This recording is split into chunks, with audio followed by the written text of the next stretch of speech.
Hello, we are the Ministry of the Real Truth. We of late have come across an incredible documentary video on ancient Egypt and ancient Israel and their connection, and also the Suez Canal. The video that we're going to have a look at, Northeast Africa and the Hidden Truth, is freely available in the public domain, public access, but we didn't want to generate for ourselves a copyright strike or infringement or copyright claim, so we found it on YouTube. This particular video documentary focuses on Egypt being in Africa originally, not being separate from Israel in what's termed as Asia Minor, the Middle East, or correctly the Near East. It also covers information on the Earth being originally one giant landmass with tectonic plates underneath, of which all geographical Europe sat on, until a great shift, an earthquake and molten lava separated all these plates. Tectonic plates shifted, causing a split and so forth, according to this documentary, and separated all, so you had rivers, seas, etc. in between the lands, separating the two, or separating several of them, i.e. Egypt, Israel, the Far East, and so forth.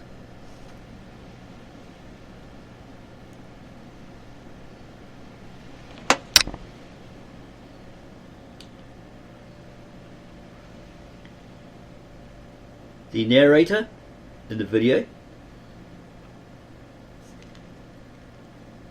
talks of a certain location in Israel. He talks from a certain location in Israel, giving details on a Israelite or Hebrew tourist location or attraction. But we feel possible, due to filming time, they left out a lot of vital information. So we will show snippets of this video and hopefully not receive any copyright strike or infringement claims. Our video is for educational purposes alone. So we are going to start from where we paused it and listen to this man's information. It's very important. Connecting back to this land, we consider Israel to be Northeast Africa. We are living here in the southern portion of Israel in what is known as the southern Judean mountains. And of course, we have to make this clear that Israel predates any Palestinian connections here to this land. When you look at the name of Palestine, it was the name that the Romans gave to the land formerly known as Judea. Now, I didn't say Jewish or Judaism, but Judea. So the Judeans were the people that actually lived in this portion of this land prior to it being named Palestine by the Romans. So this is what we consider to be Northeast Africa. We are sitting on the African tectonic plate. There are African species of birds and animals and plants that you'll find all throughout this region. Why I took you here is that I want to show you that the country called Israel is sitting on the African tectonic plate. It's like all continents are sitting on a plate, okay? And these plates, sometimes they slide in, and they rub one another. And see, and what happens, that's what happens when earthquakes happen. The plates begin to slide among one another, and if you get a crack in one of the plates, magma will come up, like a volcano. A magma would come up, and it will cause, great devastation because of the volcano, but it's because of the shifting of these tectonic plates. Without question, we are in Northeast Africa. We are landlocked to Egypt, with the exception of the Suez Canal, which was a man-made ditch, a boundary now between, in fact, it's not even really a boundary anymore since Egypt has reclaimed the Sinai Peninsula. But nevertheless, even those of us who are Pan-Africanists in our thinking and Afrocentric, we forget and we leave off that portion of Northeast Africa and don't want to claim anything beyond that. Of course, Afrocentrists are still fighting tooth and nail for Egypt to be included as a part of Africa, because most Egyptologists and anthropologists, archaeologists of the Eurocentric persuasion will say that Egypt is in Africa. They had to concede that, but then they still draw the line by saying that they weren't Africans like that. In other words, they weren't dark-skinned people. And of course, this is all part of the Great Deception. And the reality is that if they give up Egypt, ancient Kemet, if they give that up and say that that was a part of black Africa, then they will also have to give up Israel. And that's why they draw the line at Egypt, because if they give up Egypt, they've got to give up Israel. Now, we're going to go over here, and I'm going to show you where Israel sits on the African tectonic plate, which means that Israel is northeast Africa. Now, when we look at this map, this is the Sinai. Okay? This is the Red Sea. This is Egypt. This is the Sinai. This is Israel. All right? This is Saudi Arabia over here. Now, if you see this in Hebrew, it says Haluach Afrikani, the African plate.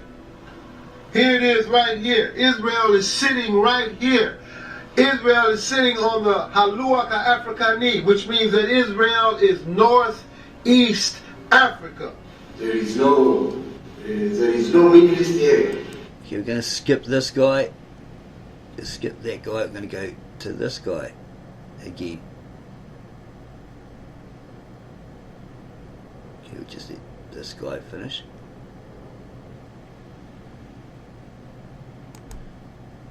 Libya and Morocco and Tunis, they said North Africa.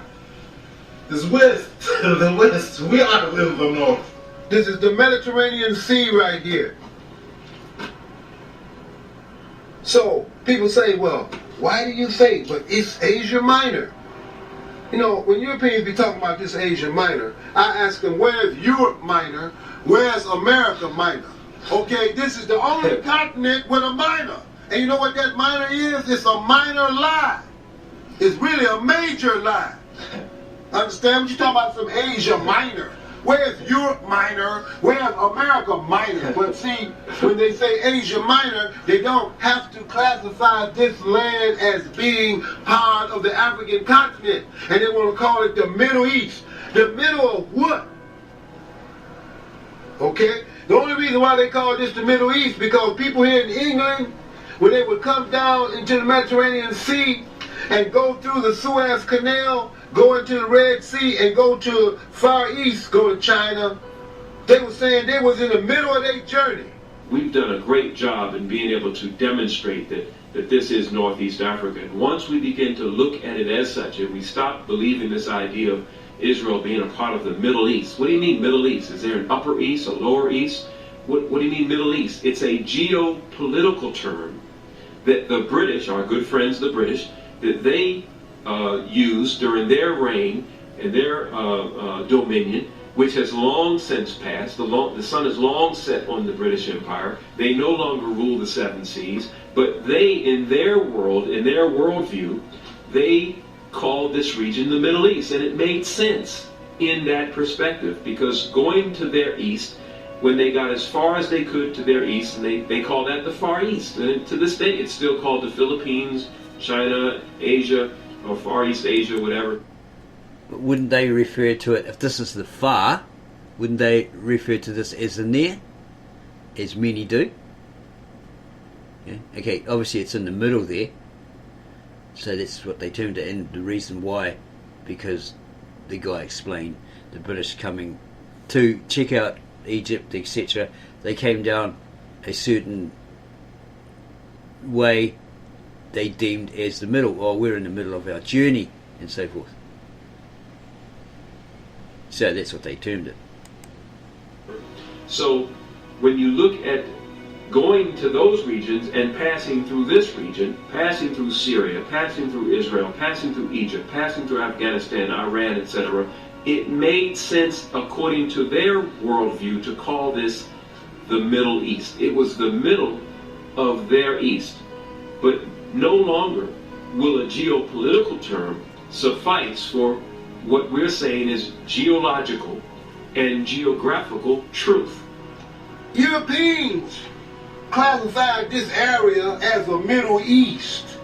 You know, and then since this the Middle East, the other question, where the Middle West? Where the Middle North and where the Middle South?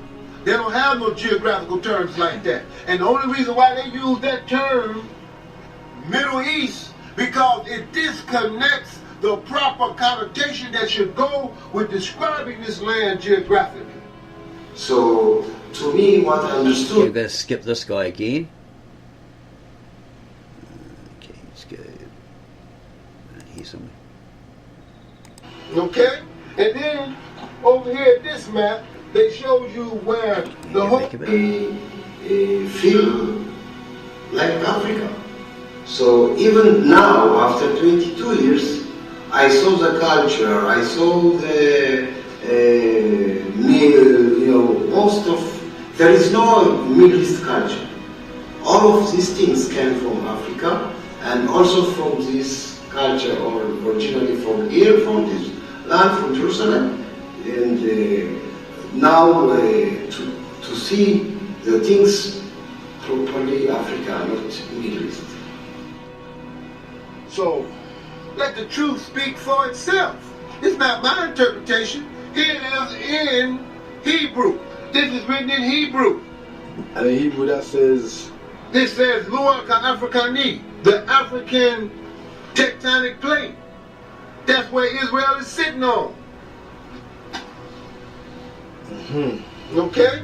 And then, over here at this map, they show you where the whole earth was called Pangea. Okay? This is when all the continents was together. Alright? The whole earth was called Pangea? Yeah. What does that mean in Hebrew? Pangea is like, So Pangea, that was the name for the whole earth? yeah, that was like, but that's a Greek name. That's not, got nothing to do with Hebrew. But then what they said, and this is true, the continents began to pull apart. Asia pulled apart, Africa, South America, and North America. Now, if you look at the continents, look at South America and Africa. You can just bring them back together and they'll fit like a puzzle. The Mediterranean Sea was created by these continents pulling apart. And that's what I'm telling you about those tectonic plates. Those tectonic plates pulled apart. So that's when the earth, everything was one? Absolutely. Like a little baby. Because remember, Like a little baby, right? right. Okay. We'll end it there because this guy starts, the other guy starts saying, oh, this looks like a baby and all this sort of stuff in the womb. Okay. It's irrelevant. We are not too sure if they've left out the part on the Suez Canal. Okay, we have the North East Africa documentary here on Tubi. You can watch it in full. We are pretty sure that he talks about the Suez Canal and how it was created. It's either the guy at that location in Israel or the other guy talking about Pan-Africanism. The guy who said his name was Sar, he's a priest or whatever he was. He explained it. Okay, so we were pondering the Suez Canal and what they had to say, and we found information on it. That basically the Suez Canal, and here it is in the Arabic, is an artificial sea level waterway in Egypt connecting the Mediterranean Sea to the Red Sea through the Isthmus of Suez. Apparently this isthmus is like a dividing line or something like that between two countries or two areas. It's like a borderline. Okay, go define it. Don't rely on our definition of it. Go look it up for yourself. Okay, so it was dividing Africa and Asia, and by extension the Sinai Peninsula from the rest of Egypt. The 193.30 kilometre long, 120.11 mile canal is a key trade route between Europe and Asia. In 1858, Ferdinand de Lesseps, we saw him on a Who Wants to Be a Millionaire show. We thought he was French or something like that, but he's not. He formed the Suez Canal Company for the express purpose of building the canal. Construction of the canal lasted from 1859 to 1869. The canal officially opened on 17th November 1869. It offers vessels a direct route between the North Atlantic and Northern Indian Oceans via the Mediterranean Sea and the Red Sea, avoiding the South Atlantic and Southern Indian Oceans and reducing the journey distance from the Arabian Sea to London by approximately 8,900 kilometres or 5,500 miles to 10 days at 20 knots, 37 kilometres an hour, 23 miles per hour, or 8 days at 24 knots, 44, etc., etc. The canal extends from the northern terminus of Port Said to the southern terminus of Port Tawfiq at the city of Suez. In 2021, more than 20,600 vessels traversed the canal, an average of 56 per day. The original canal featured a single line waterway, probably something like that, with passing locations in the Bala bypass and the Great Bitter Lake. It contained, according to Alois Negrelli's plans, no locks with seawater flowing freely through it. In general, the water in the canal north of the Bitter Lakes flows north in winter and south in summer. South of the lakes, the current changes with the tide at Suez. This canal, or the canal, was a property of the Egyptian government, but European shareholders, they obviously had some shares and stakes in it, mostly British and French, owned the concessionary company. So what does that mean? Was it something that was making them money?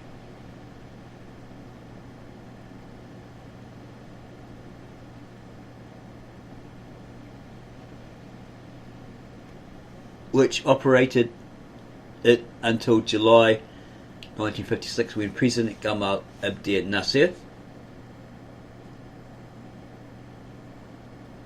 he was a Hussein, was an Egyptian military officer and politician who served as the second president of Egypt from 1954 until his death in 1970.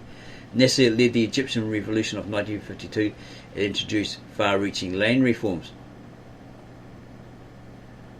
So he nationalised the Suez Canal, an event which led to the Suez-owned Suez Canal Authority, SCA, of Egypt, under the Convention of Constantinople.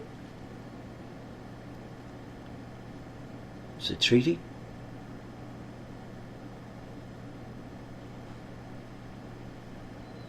It may be used in time of war as in time of peace by every vessel of commerce or of war without distinction of flag. Nevertheless, the canal has played an important military strategic role as a naval shortcut and choke point. What's a choke point? Is that like where, okay, it's a bottleneck where an armed force was forced to go through that, to pass through it.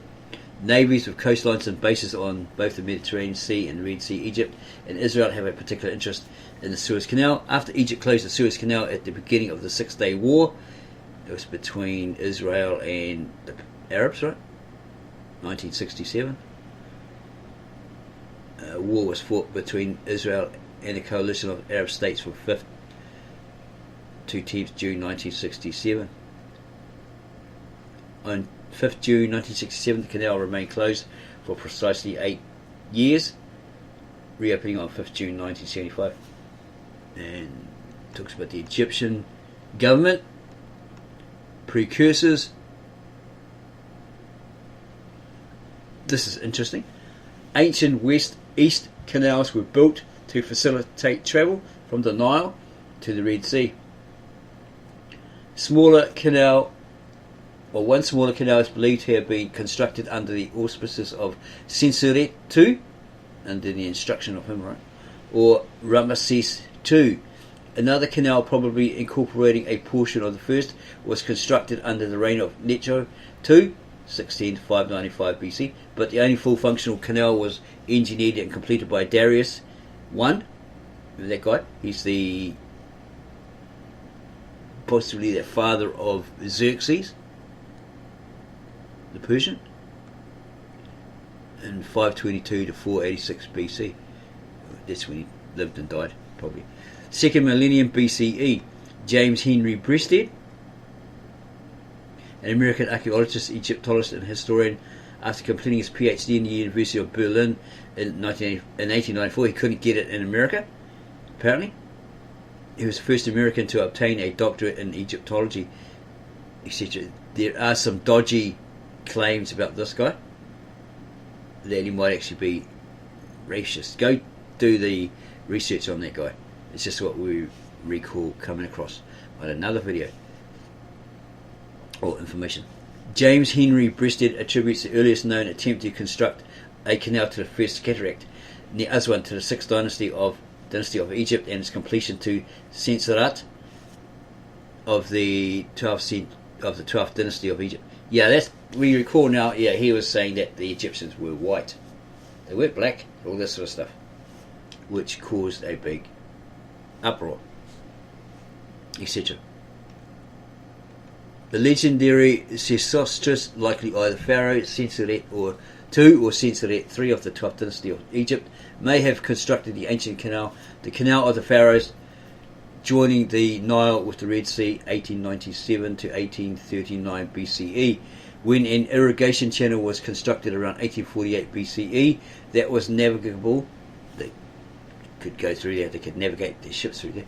During the flood season, the Nile tended to flood over every now and again, but it was great because it left the black soil, fertile soil on either side, so they planted their crops. Everybody dropped what they were doing, whether you're a musician, an artist or whatever, a potter, and you planted these seeds, and then when it all came to the time where it was all grown and you had to reap that harvest, they dropped their tools again or their crafts again and all pitch in and help put it in a barn or a certain pyramid or something like that, whatever they did in those days.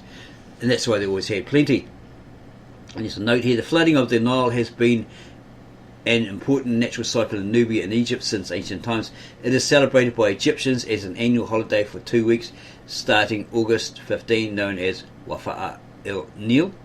It is also celebrated in the Coptic Church, the Ethiopian Church.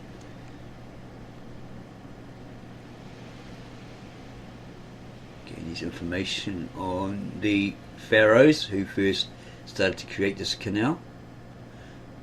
In the Meteorology, Aristotle 384 to 322 BCE, he wrote, one of their kings tried to make a canal to it, for it would have been of no little advantage to them for the whole region to have become navigable. Sesostris is said to have been the first of the ancient kings to try, but he found that the sea was higher than the land, so he first, and Darius afterwards, stopped making the canal, lest the sea should mix with the river water and spoil it. Strabo wrote that Sesostris started to build a canal, and Pliny the Elder, from 2324 to 79 CE, wrote, and his excerpt from that, canals dug by Necho, Darius I and Ptolemy. According to the histories of the Greek historian Herodotus, he was supposedly called the father of history, Greek history, etc. He covered the Spartans, the 300, which was actually the 900 that were there. So he has been deemed as an exaggerator. About 600 BC, Necho too undertook to dig a west-east canal through the Wadi Tumilat between Bubastis and Heliopolis, and perhaps continued it to the Heliopolite Gulf in the Red Sea. Where is that? Okay, it's not going to tell us. Okay, that'll take further research then. Regardless, Necho is reported as having never completed this project. Herodotus was told that 120,000 men perished in this undertaking, but this figure is doubtless exaggerated. There's verification that he tend to exaggerate his stories. According to Pliny the Elder, Necho's extension to the canal was about 92 kilometres, 57 statute miles. And more information: With Necho's death, work was discontinued on that canal. Herodotus tells us that the reason the project was abandoned was because of a warning received from an oracle that others would benefit from its successful completion. They wouldn't. So yeah, it's saying here, Herodotus said that 120,000 men died. Maybe it collapsed or overflowed or something.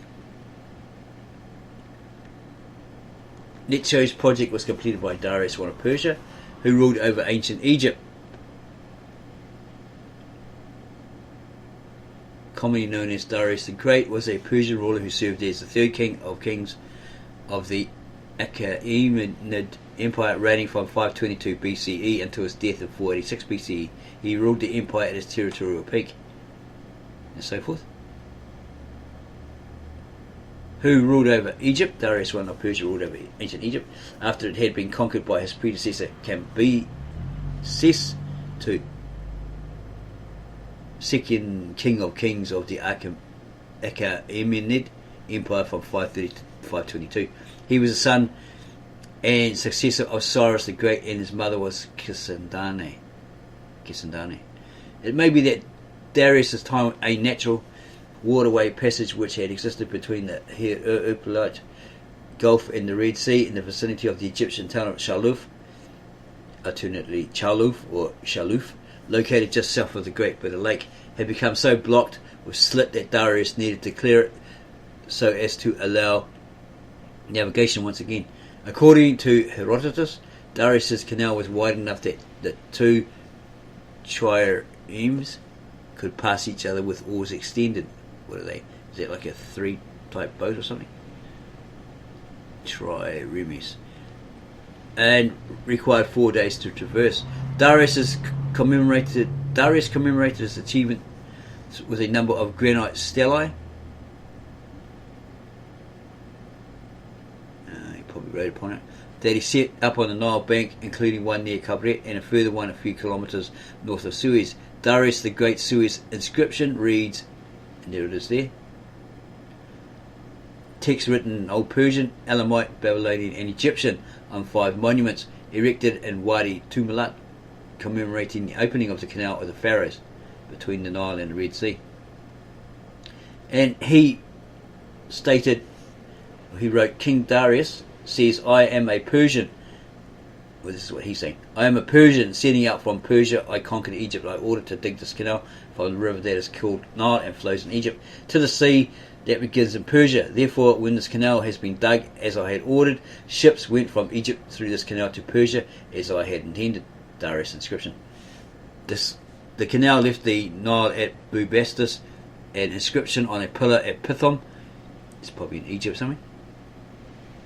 The ancient city of Egypt. References in the Hebrew Bible and ancient Greek and Roman sources exist for the city, but its exact location remains somewhat uncertain. Okay, so this pillar at Pithom records that in 270 or 269 BCE, it was again reopened by Ptolemy to Philadelphus, obviously a son or a descendant of him. Ptolemy II Philadelphus was the pharaoh of Ptolemaic Egypt, so these Greeks forced their way onto the throne as kings or pharaohs. He was the son of Ptolemy, the Macedonian Greek general of Alexander the Great, who founded the Ptolemaic kingdom after the death of Alexander. Okay, so Ptolemy II Philadelphus in Arsinoe, or Cleopatra, was an ancient city at the northern extremity of the Heliopolite Gulf of the Red Sea.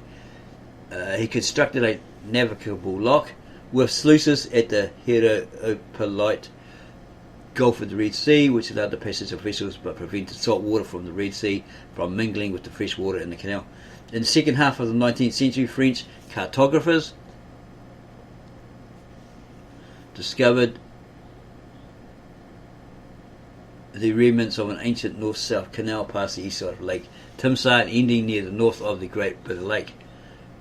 This proved to be the canal made by Darius I, as his stele commemorating its construction was found at the site. This ancient second canal may have followed a course along the shoreline of the Red Sea, where it once extended north to Lake Timza.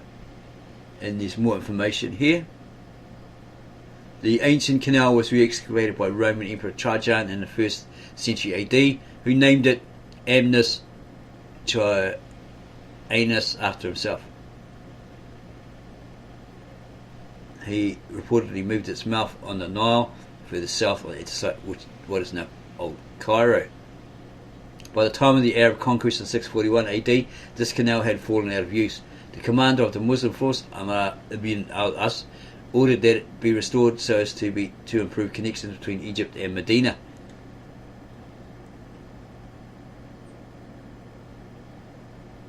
The Muslim capital at the time. The Muslim canal was excavated further north from Trajan's Canal, etc., etc. In conception by Venice.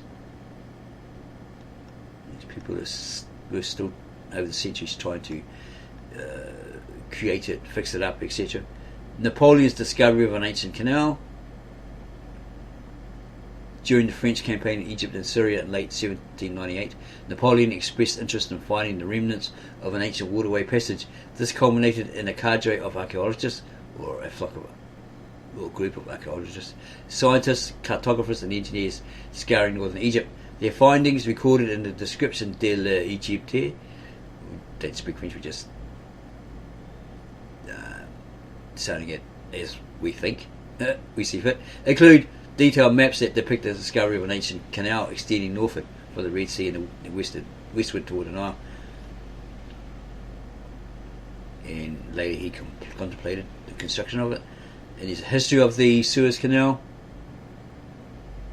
Despite the construction challenges that could have been the result of the alleged difference in sea levels, the idea of finding a shorter route to the east remained alive.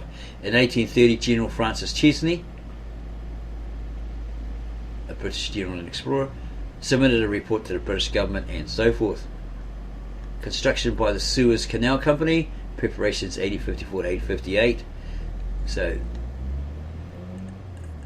onwards they were still trying to reconstruct it or construct it. And then there's the inauguration 17th November 1869. Initial difficulties from 1869 to 1871. Growth and reorganisation, probably trying to fix it up. Finally make a construction that worked, right, as intended. Suez Crisis 1956 to 57. In 1951, Egypt repudiated the 1936 treaty with Great Britain. In October 1954, the UK tentatively agreed to remove its troops from the Canal Zone.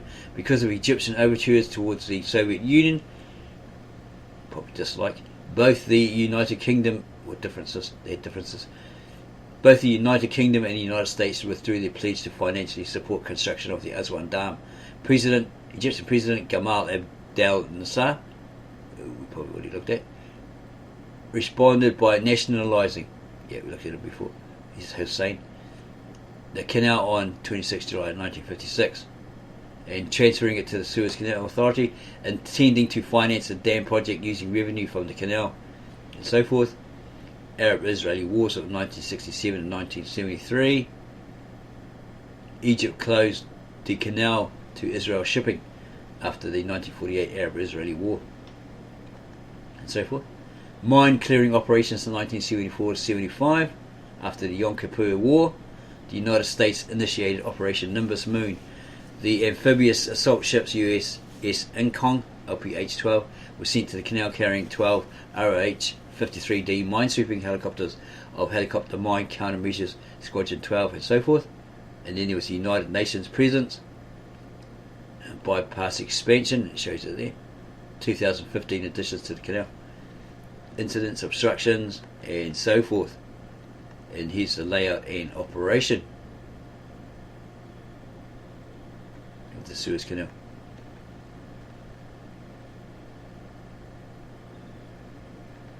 And here's some photos of the canal and ships moored at different places, aircraft carriers, container ships.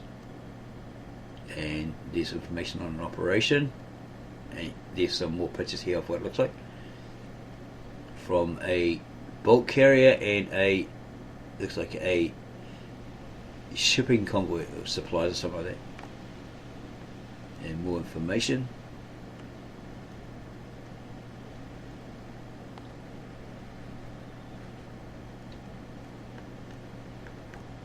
There's quite a lot of information here on the Suez Canal. And here's some other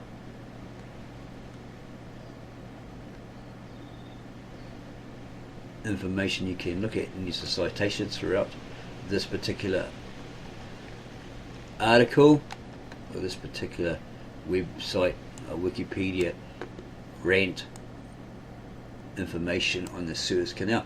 So in sum, what we're basically getting at was, okay, these people didn't supply the information about the Suez Canal. We're not too sure if it was edited out of that particular YouTube video. They possibly didn't because of film time.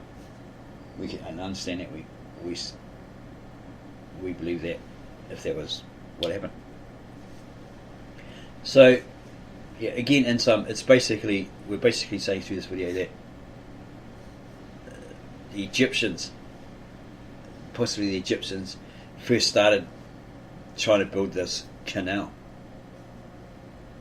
and then over the millennium, over the centuries, others tried, until you have what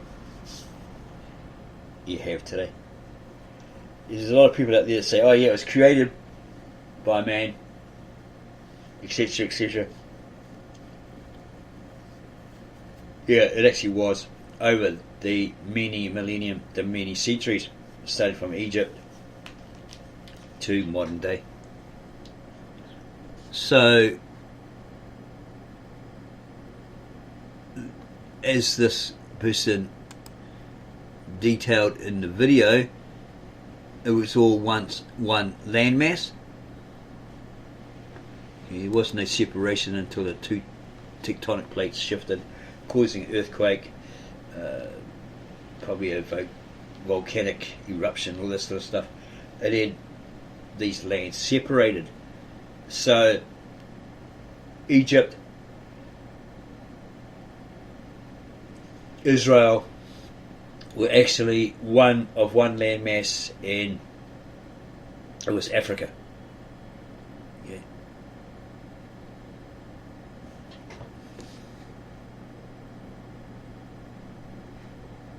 So also we have heard and read from different Pan-African factions, Hebrew Israelite movements, all this sort of stuff, about Noah being black, his sons being black, all this sort of stuff, whereas the scriptures don't actually say outright, yep, Noah was black, his sons were black, and their sons were black. But it does say in the genealogy list that his son Cam, erroneously translated as Ham, was he had a son called Canaan, and he was cursed to be a servant of his brothers or his uncles or whatever they were, because don't forget he was the son of Cam. So his other two brothers, Cam's other two brothers, Japheth and the other one, I've forgotten his name, escapes us. This guy would have been a nephew or something like that, right? But the son of Cam. So he was cursed by Noah to be their servant. So in this genealogy list in Genesis, it states that, it reads that his sons became his descendants became the people who obviously had sons and daughters, descendants, etc., in the land of Put, Mithraim, and Canaan. Okay, Mithraim being translated from the Hebrew as Egypt. But what people got to understand is, you can't say that those people there were black. Okay? You don't know that. The scriptures aren't saying, and they were black, right? They were Africans. Even though we've just explained or just detailed that this whole land, the earth at one point was just one giant landmass before the tectonic plates shifted, caused earthquakes, etc., separated, and then these rivers or seas or whatever separate were the divides of these lands, right? You can't say that those people there were black. Okay, so what we believe, because of what we've read through our own personal research, is that at some point these Egyptians, these Africans, invaded that area. They took it for themselves. It's probably somebody else that was the indigenous. We're not saying they were black, we're not saying they weren't black. We're not saying they were white. But somebody else occupied it. Okay? When Abraham, the patriarch from Ur of Chaldee, and the Hebrews went into that land because they're promised by God, Abraham was promised by God, leave his land, pick up all his family and his belongings and go to this land that he's giving him, Canaan, right? They dwelt amongst pagans. There's already indigenous people there who had their own religion, their own culture, language, etc. Ugaritic. They had their own gods, El, Baal, etc. So these descendants of Abraham eventually adopted and adapted them, and somewhere along the way some copyist or writer of these scriptural texts scripted it wrong. Instead of putting El, which was the original ancient, very old Tav Ashrit or Lishana Artika Cypraea, sacred scribal language spoken by God, or old tongue, name, true name of God.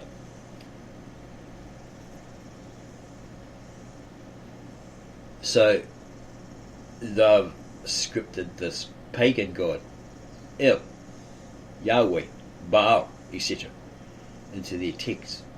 Because if you go and do the research, your modern Israeli Hebrew, which is revived in 1900s or early 1900s, isn't the original ancient, very old, long dead, not written or spoken language Tav Ivri, or the original ancient, very old Hebrew. It's a modern Israeli Hebrew, which probably traces its roots back to the Ugaritic language in ancient Canaan, and the Yiddish being a mix of German and Jewish, etc.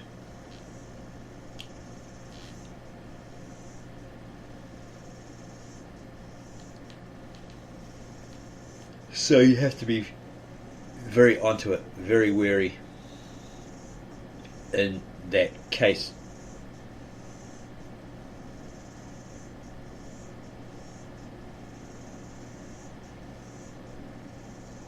So, if we haven't already mentioned it, from personal research, looking at the history, the world history, the pre-Egyptians wandering the desert regions. Okay, so these Egyptians were descendants of Noah's sons, one of them being Cam, or Canaan, right? Because it says in genealogies, it mentions the descendants who were in Mithraim in the Hebrew, Egypt, and Canaan, the land of Canaan. So, looking at history, these pre-Egyptians that made these mounds and got more advanced, etc., and then kept moving down the Nile or towards the Nile, and then built this empire, built these pyramids, this empire, ancient Kemet, etc., and they become this great civilization when the north, which was actually the south, and the south, which was actually the north, upper, lower, Egypt united, and they became this extraordinary civilization, right? they invaded Canaan. They basically owned it, ruled it. They created fortified forts with towers, etc., for that desert region. Maybe there's a passageway, a lot of hills, a lot of sand, desert, hot desert. So any foreign entities or parties or invaders had to come through this like desert passageway. So they have these forts, these towers, possibly someone watching them, watching for invaders like the Hittites, Kassites, whoever.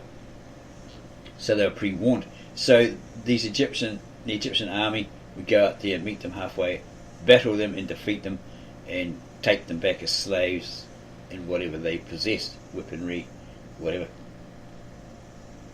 So their whole territory would have covered Put, Canaan, etc. We did find a map on another video, a previous video that we uploaded, where it looks like the Middle East, or the eastern regions, the Near East, consisting of Iraq, Iran, etc., had merged into Egypt. It showed this green part of this map. And we're not too sure, but it seemed to be hinting that these people had gone into that land and possibly invaded it and ruled it. We're not too sure on that. We're still questioning that particular map. Why did they do that? Anyway, these Egyptians invaded those areas and they ruled it, and then they invaded other areas. They extended their kingdom like most kingdoms do, right? Kings and kingdoms do, for the benefit of their empire, their kings and their peoples, right? So we may leave the there. We hope that this has provided all with further insight through the information about Suez Canal, Egypt, and their role they played in it, and so forth, up to modern day. We're just basically presenting this to clear up any falsities, any movements out there saying, well, this, that, the claim, or the actual claim that Egypt and Israel were once one big landmass, Africa, etc., etc. We've cleared that up. We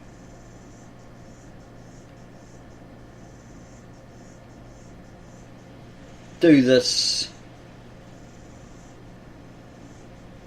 because we get comments from people saying, Noah was black, Jesus was black, Noah was black, his sons were black, Solomon was black, everything's black. This is Pan-Africanism or Hebrew Israelite movement theology, claims, etc. So we look at all of those and we say, okay, are they talking truth? Are there facts, established facts? Do they synchronise this evidence that they're proving that it's all true? Because there's a lot of rubbish out there. We were on a live debate, and somebody put a comment, Cleopatra was Ptolemy's daughter or something like that. So we went and did the research and we found out no. She was the daughter of somebody else, Alexander the Great, apparently. So they're chucking up this information. Either they're a troll and you're totally lying, right, and they know it, or there's something wrong with them. They just come up with this false information. They don't provide the source or anything like that. So that's what we do. We listen, we watch, we listen, and then we go to the research to clear up claim statements like that. Okay, so we'll end it there. we hope that this video has given you insight. It's opened your eyes to the truth about the Suez Canal from ancient times to modern day. It's basically to help further your knowledge on the Suez Canal. So if you like this video, subscribe to us, give us a like, add your comments below the video, and we'll get back to you on those as soon as we can. And then go share this information, this video, with all your friends, family and others. You never know, you might have a child attending a school that's undertaking a project needing the information on the Suez Canal, and this video could help them achieve A+, etc. Thank you for taking the time to watch this, our latest video upload. Don't forget to subscribe to us, give us a like, add your comments below, and then go share this video for your family, friends and others.